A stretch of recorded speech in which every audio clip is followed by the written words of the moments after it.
How's it going, everybody? Joys of Sorrow. Welcome back to the Joys of Sorrow channel. So I thought I'd give you guys an update on some of the other tanks here. Here is the 20-gallon long frag grow-out tank. As you can see, the babies here from the 3rd generation are starting to get their size. I've put the 4th generation. Some of the 4th gens are still sticking out there, still trying to get a little bigger. And then some of those ones that were born in the hospital tank, I finally let them into the big tank, and they're all just now hanging around at the bottom. There's a little guy right there. He's hanging around there, and then all his brothers and sisters tend to hang around here in this new rock formation that I set up for them. Got some moss and Christmas moss in there. Most of it is Christmas moss. I think there's a little bit of Java moss over there, but for the most part, yeah, it's Christmas moss. And everybody's happy, healthy. They obviously want more food. That's all they want is food. Here is the 3.5-gallon frog tank. The frogs are actually probably just hiding. Well, there's one right there. But for the most part, they are hiding during this time of the day. They're waiting for the afternoon to come. They're probably hungry too, because I have not fed them since Friday, because I fed them a big old batch of bloodworms. So usually once I do that, they can go a day or two without food. So tomorrow they'll get their pellet food in the morning again. And again, these guys just seem to be doing fine. You know, this tank here has probably the least problems. I have noticed that there is some detritus in the tank, but that just means that you might have to do just a deep gravel back, which the gravel back for this tank is coming up next week. So now here, where the 2.5 gallons lay, as you can see, there is another tank right there that is all cloudy. That is the 3.5 gallon Enchant. If you guys remember, this tank is where the froggies used to be. But I gave them that 3.5 gallon because it has more width, so more retail space, where this is taller. And this is going to be set up for shrimp. I got some Seachem fluoride in there. I got an Anubias Nana that I picked up from Petco today. I also have split into pieces and small pieces because it actually was much more wilted than it seemed in the package. It's another type of fern. I think it's that African Java fern. Not 100% sure. And I've also placed regular Java fern right there in the back areas. So it's kind of hard to see right now because of the way it's set up. And then also here, I've decided to use this old cave that I made a long time ago when I first started, keeping fish with my son, back with his first beta and our 5.5 gallon top fin glass tank. So I had made that, carved out a little cave in it, and just never used it ever since I tore down that tank. So I ended up gluing Christmas moss on the inside and parts of the outside of it, and now pretty much it's going to be used here, hopefully as a cool a little cave area for the shrimp. I also have dragon stone on the inside there. There's some more of that like crescent Java fern, or I forget what it's called, but and finally I have this adjustable bendable stick that's covered in Java moss that I picked up from Petco as well. So there's a lot of Petco stuff, mostly plants, obviously Petco plants in this tank.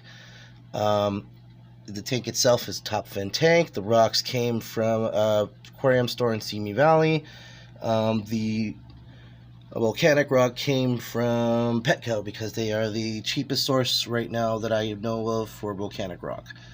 So this tank again is cloudy because aside from the natural clay-based substrate that I'm using, I also poured in about 20 milliliters of beneficial bacteria so that I can start the cycling process. I'm going to monitor that and see how that goes. And here is Mally, or Mally 2. Very chill and relaxed last few days, and I think I know why. I've changed his medication up. So last week I started giving him some Pimifix in his food. What I'll do is I'll take I'll show you guys. Take this 1/8 tablespoon. I'll put a little bit of it on there. Put the food in there. let it sit for about 30 to 45 seconds. Then I'll feed it to him every morning. And then in the afternoons, he also gets another feeding similar to that, but instead of the medicine, he gets Vitachem.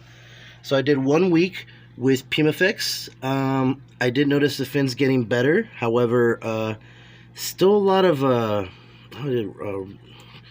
dramatic movement going up and down and kind of rubbing on the glass, or on the acrylic in this case. So now I'm doing Melafix.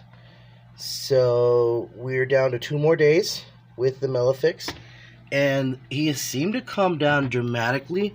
The gray that usually forms where the damage is for the most part gone, except for that little spot there. But much more calm, cool, collected. So hopefully I'm actually found a proper treatment for this fish. I'm very happy about that. There's Pinky back there. Probably a little upset that I pushed her further to the back because, see, there's a dresser right here. She's probably not getting as much exposure or to see as much as she normally would. But she's doing great as always. Pinky is hardly ever a problem, really. And the bumblebee nerites are all in there. They're all doing just fine. So there's a total of 3 of them. And there's also the 1 ram's horn snail in there as well. So overall, tank is doing really well. So finally, let's get to the hospital tank. So here you can see someone's pooping, but same thing here. I've been treating the fish now. We're in the 2nd week of treatment with Pimafix and Melafix. So about 2 days left to complete the 2nd treatment. She had caught Sally here had caught a secondary infection between her top fin and tail. That has disappeared. She has just a little bit left on the lip and on top of her lip, but that seems to be going away rapidly as well. The other one here has had its patch drop down dramatically too, but it might need 1 more treatment. Then lastly, the guppy, which really likes to hide around. The guppy, unfortunately, I think I'm going to have to call. It's having swim bladder issues. It's having all sorts of issues, and I can't seem to, get an advantage or get an edge on it. So yeah, you see, I can't even fucking find her right now. But yeah, I do believe that the guppy, unfortunately, will be culled. I still have the daughter, though, the only daughter of that fish. So, and she's in the main tank. So, I mean, I do have a breeding female. And I have been looking at some males at the store. However, I will have to set up a separate tank to breed guppies.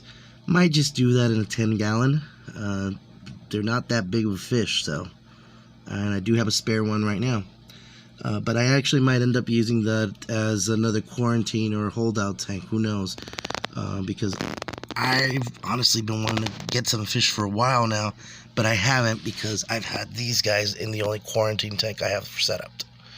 So we'll see how that goes. Anyways, guys, thank you for watching. If you guys liked the video, hit the like button, subscribe. This will probably be the last fish video I make for 2019. So happy New Year's, and hopefully you guys will enjoy what I have planned out for the fish aspect of this channel coming 2020. Alright, thanks again for watching, guys.